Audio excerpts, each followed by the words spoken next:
Hello friends, hi ಎಲ್ರಿಗೂ. ಇವತ್ತು ಗಾರಿಗೆ recipe try ಮಾಡಿದ್ದೇನೆ. ಇದು ಜಾಕ್ ಫ್ರೂಟ್ ಹಲಸಿನ ಹಣ್ಣಿಂದ ಮಾಡಿರೋದು.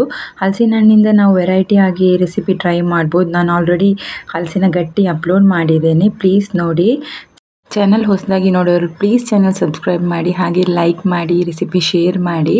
ಈಗ ಇಂಗ್ರೀಡಿಯೆಂಟ್ಸ್ ಯಾವುದೆಲ್ಲ ಬೇಕು ಅಂತ ನೋಡುವ. ಇದಕ್ಕೆ 2 ಕಪ್ ಜಾಕ್ ಫ್ರೂಟ್ ಹಲಸಿನ ಹಣ್ಣು ತಗೊಂಡಿದ್ದೇನೆ, ಹಾಗೆ ಒಂದು ಅರ್ಧ ಕಪ್ನಷ್ಟು ಬೆಲ್ಲ ತಗೊಂಡಿದ್ದೇನೆ. ಇಲ್ಲಿ 1 ಕಪ್ ಆಗುವಷ್ಟು ತೆಂಗಿನಕಾಯಿ ತುರಿದು ತಗೊಂಡಿದ್ದೇನೆ, ಹಾಗೆ 15 ಪೆಪ್ಪರ್ ಕಾರ್ನ್ ಕಾಳುಮೆಣಸು ತಗೊಂಡಿದ್ದೇನೆ, ಹಾಗೆ ಒಂದು 2 ಏಲಕ್ಕಿ.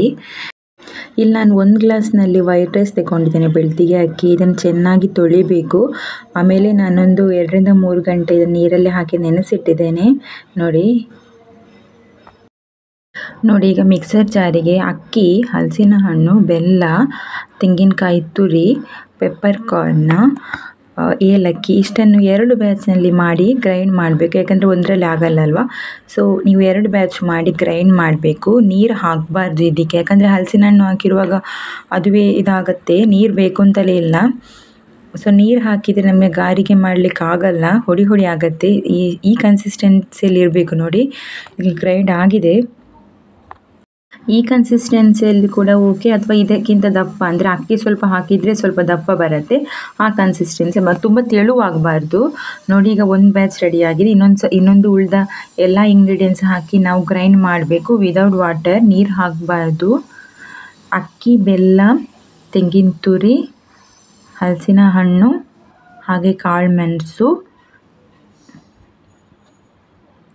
ನೋಡಿ ಈ ಥರ ಇದನ್ನು ಗ್ರೈಂಡ್ ಮಾಡಬೇಕು.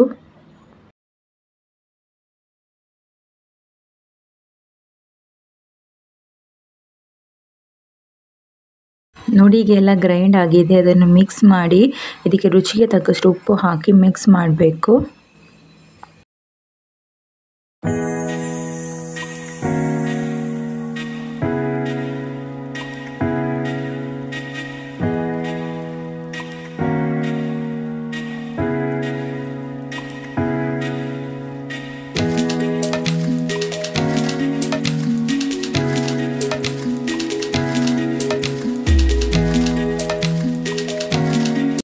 ನೋಡಿ ಈ ಥರ ಒಂದು ಬಾಣಲೆ ಇಟ್ಟು ಅದಕ್ಕೆ ಎಣ್ಣೆ ಹಾಕಿ ಆದಮೇಲೆ ಲೋ ಮೀಡಿಯಮ್ ಫ್ಲೇಮಲ್ಲಿ ಇಡಬೇಕು.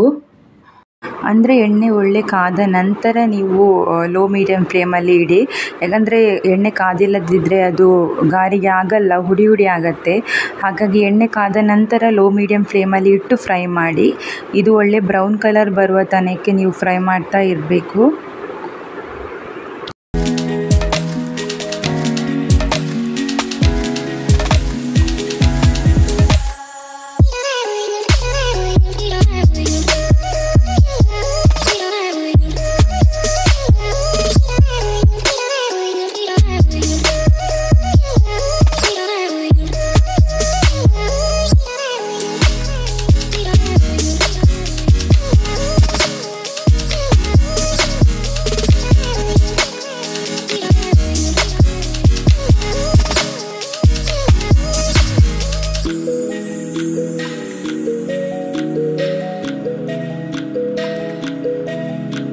ನೋಡಿ ಈಗ ಗಾರಿಗೆ ರೆಡಿ ಆಗಿದೆ. ಸಖತ್ ಟೇಸ್ಟ್ ಆಗಿರುತ್ತೆ. ಇದರೆಲ್ಲ ಎಣ್ಣೆ ಅಂಶವನ್ನೆಲ್ಲ ತೆಗೆದು ಸರ್ವ್ ಮಾಡ್ಬೋದು.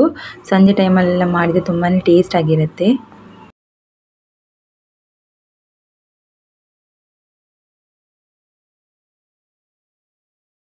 ನೋಡಿ ರೆಸಿಪಿ ಟ್ರೈ ಮಾಡಿ ಹೇಗೆ ಆಗಿದೆ ಅಂತ ಹೇಳಿ. ರೆಸಿಪಿ ಪ್ಲೀಸ್ ಲೈಕ್ ಮಾಡಿ. Thank you.